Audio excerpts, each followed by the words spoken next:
இந்த scoring system எப்படி போகுதுன்னா 0, 1, 2 அப்படின்னு போகுது. சரிங்களா? ஃபர்ஸ்ட் அப்காரா, ஏ ஸ்டாண்ட்ஸ் ஃபார் அப்பியரன்ஸ். குழந்தையோட அப்பியரன்ஸ் கலர் எப்படி இருக்கு? பிங்க் கலர்ல இருக்கா இல்ல ப்ளூ கலர்ல இருக்கா? ஃபுல்லா ப்ளூல இருந்துச்சுன்னு வச்சுக்கோங்க, அதுக்கு 0 மார்க். நடுவுல பிங்க். எக்ஸ்ட்ரிமிட்டிஸ்னா என்ன? அப்பர் எக்ஸ்ட்ரிமிட்டிஸ்னா ஆர்ம்ஸ் அண்ட் ஹேண்ட்ஸ், லோயர் எக்ஸ்ட்ரிமிட்டிஸ்னா லெக்ஸ் அண்ட் ஃபீட். அப்புறம் 2 மார்க் எப்ப போடலாம்னா ஃபுல் பாடியும் பிங்கா இருந்துச்சுன்னா போட்டுருங்க. அப்பியரன்ஸ் முடிஞ்சிச்சு.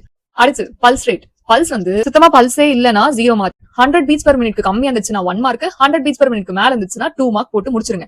கிரிமேஸ் அப்படின்னா வந்து ரிஃப்ளெக்ஸ் ரெஸ்பான்ஸ். அதாவது நீங்க சும்மா அதை டார்ச்சர் பண்ணும்போது அது ஃபேஸ்ல எப்படி எக்ஸ்பிரஷன் கொடுக்குதுன்னு நம்ம பார்ப்போம். சோ ஃபேஸ்ன்றதுக்கு எப்படி ஞாபகம் வச்சுக்கலாம்னா கிரிமேஸ், GRMACயா, மேஸ், ஃபேஸ் அப்படின்னு முடியுதா? சோ அதை ஞாபகம் வச்சுக்கோங்க. அக்ஷன் பண்ணும்போதோ இல்ல காலெல்லாம் தட்டும் போதோ அது ரொம்ப அழுதுச்சு இல்ல தள்ளி விடுது அப்படின்னா 2 மார்க் போடலாம். இல்ல அவ்வளவா வீக் ரெஸ்பான்ஸா இருந்துச்சுன்னா 1 மார்க் போடுங்க. சுத்தமா ரெஸ்பான்ஸே இல்லைன்னா 0 மார்க் தான். அடுத்து என்ன இருக்கு? அடுத்து வந்து ஆக்டிவிட்டி. ஆக்டிவிட்டிக்கு வந்து நம்ம மசில் டோனை பாக்குறோம். பேபிக்கு சுத்தமா மூவ்மெண்டே இல்லைன்னா 0 மார்க். சம் ஃபிளக்ஷன் அந்த மாதிரி இருந்துச்சுன்னா 1 மார்க். பயங்கர ஆக்டிவ் மூவ்மெண்ட் இருந்துச்சுன்னா 2 மார்க் கொடுத்துருங்க.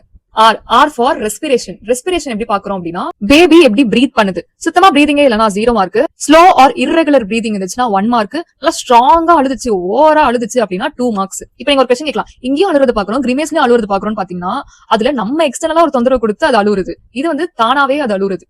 இதெல்லாம் கண்டுபிடிச்சிட்டு 10க்கு அந்த குழந்தைக்கு மார்க் போடுங்க. 7 to 10 மார்க் வாங்குச்சுன்னா அது நார்மல் பேபி, ஓகே ஃபைன். இல்ல 4 to 6 மார்க் எடுத்துச்சுன்னா அது மாடரேட் டிஸ்ட்ரெஸ்ல இருக்குன்னு அர்த்தம். 0 to 3 மார்க் எடுத்துச்சுன்னா அது சிவியர் டிஸ்ட்ரெஸ்ல இருக்கணும். இமீடியட்டா நியோனேட்டல் ரிசசிடேஷன் பண்ணணும்.